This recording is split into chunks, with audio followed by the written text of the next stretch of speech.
오늘의 싱가포르 뉴스 전달해 드리겠습니다. 토요일이었던 6월 12일은 총 12명 지역 감염이라고 발표되었다가 나중에 9명으로 수정되었습니다.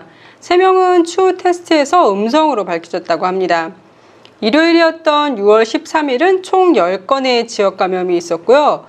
아이온 오차드에서 감염자가 몇 명이 나와서 6월 12일부터 6월 15일 오전 7시까지 아이온 오차드 문을 닫는다고 합니다.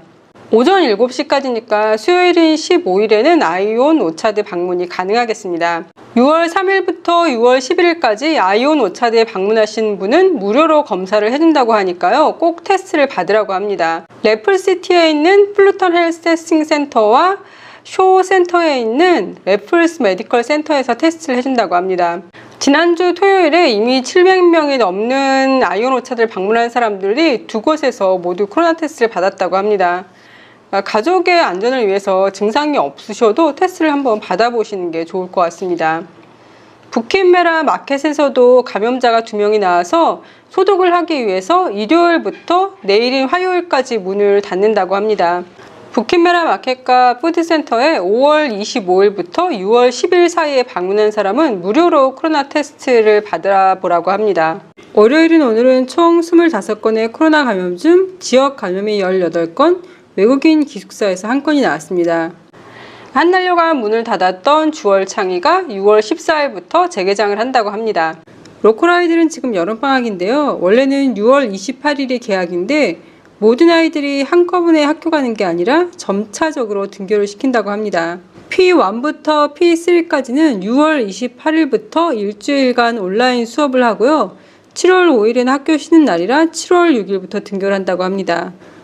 세컨더리 1학년, 2학년은 일단 온라인 수업을 하다가 7월 1일부터 학교에 나가고요. 프라이머리 4학년부터 6학년, 세컨더리 3학년, 4학년, 주니어 컬리지 1, 2학년은 6월 28일부터 등교를 한다고 합니다. 모든 학생들이 함께 등교하는 날은 7월 6일부터라고 합니다. 싱가포르에서는 5월 23일까지 코로나 백신 접종 후에 4,704건의 의심 이상 징후가 보고되었는데요. 그 중에서 입원을 초래하거나 생명을 위협할 정도로 심각했던 반응이 157건이 보고되었다고 합니다. 이렇게 심각한 반응에는 호흡곤란, 빠른 심장 박동, 혈압 증가 또는 감소, 가슴 불편과 통증, 실신, 사지마비, 시력 변화, 간 효소 증가, 관절 통증, 발작, 이명, 감염 등이 포함되었다고 하는데요. 그리고 4,704건의 반응 중 가장 흔한 게 발진 환자였고요. 눈꺼풀이나 얼굴, 입술이 붓는 경우가 7건 중 1건로 발견되었다고 합니다. 심장마비나 뇌조울증은 예방접종 여부와 관계없이 그냥 싱가포르에서 항상 발생했던 것이라는 걸 유의해달라고 얘기하고 있습니다. 6명이 백신 접종을 한 뒤 심근염과 심막염을 앓은 것으로 알려졌는데요. 이 중에 30세 미만의 젊은 남성이 4명이고 나머지 2명은 40세 이상의 남성 1명, 여성 1명이었다고 합니다. 2차 투약 후 며칠 안에 대부분 발생했는데요. 지금은 다 회복된 상태라고 합니다. 미국과 이스라엘 같은 경우에도 mRNA 백신의 2차 접종 후에 젊은 남성들이 심근염과 심막염 위험이 약간 증가했다고 보고되고 있습니다. 그러나 이러한 사건은 드물기 때문에 지나치게 걱정할 필요는 없다고 전문가들이 말하고 있고요. mRNA 백신과 관련한 심장 질환은 극히 드물며 백신 때문인지 아닌지 아직 그 여부도 확실하지 않다고 합니다.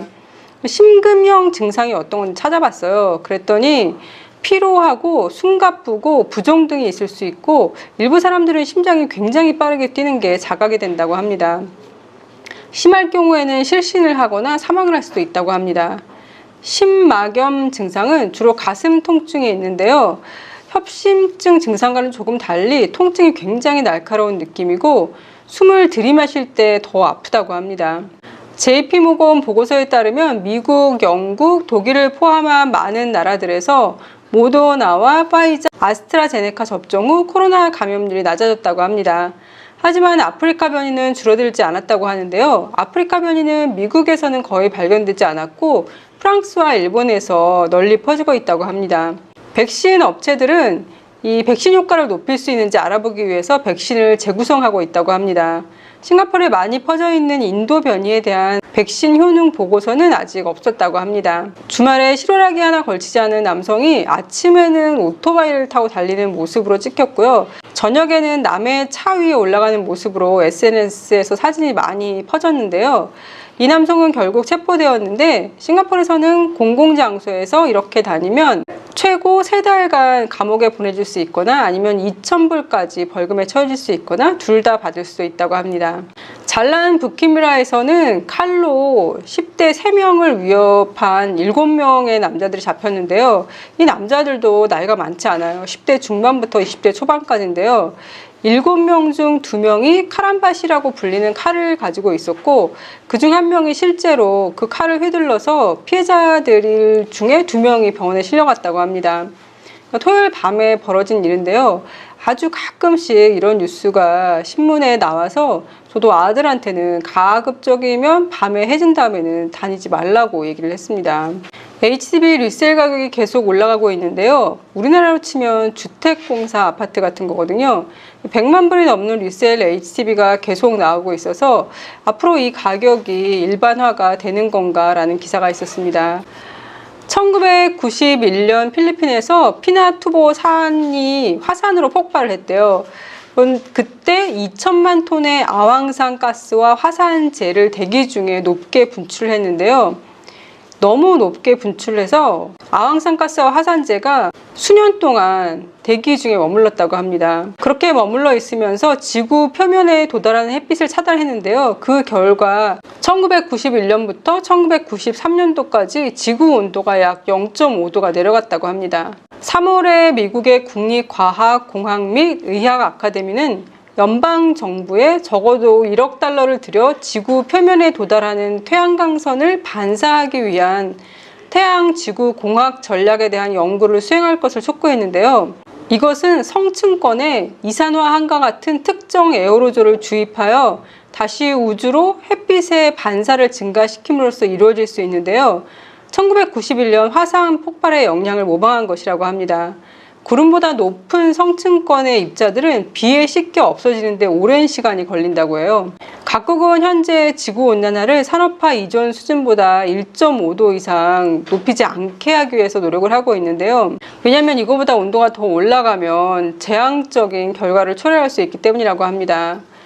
근데 태양 지질 공학도 논란에 휩싸였는데요. 그러니까 지구 온도를 높이지 않기 위해서 낮추기 위해서 이걸 한번 해보자라고 얘기가 됐지만 이게 논란에 휩싸인 이유가 온실가스 배출을 줄이도록 노력해야 되는데 이런 방법이 있다고 그런 노력을 하지 않을까봐 염려가 되는 거고요. 또 한 가지는 인간이 만든 또 다른 물질이 공기 중으로 유입되는 것에 대해 지구 시스템이 어떻게 반응할 것인지에 대해서 불확실하기 때문에 위험하다는 거고요. 뉴욕타임즈는 태양지질공학이 비의 패턴을 바꾸면 농업국가들이 피해를 입을 수 있다고 보도했습니다. 이거는 비단 농업 국가들 문제만이 아니겠죠. 우리의 먹거리가 위험해질 수 있다는 얘기인 거잖아요.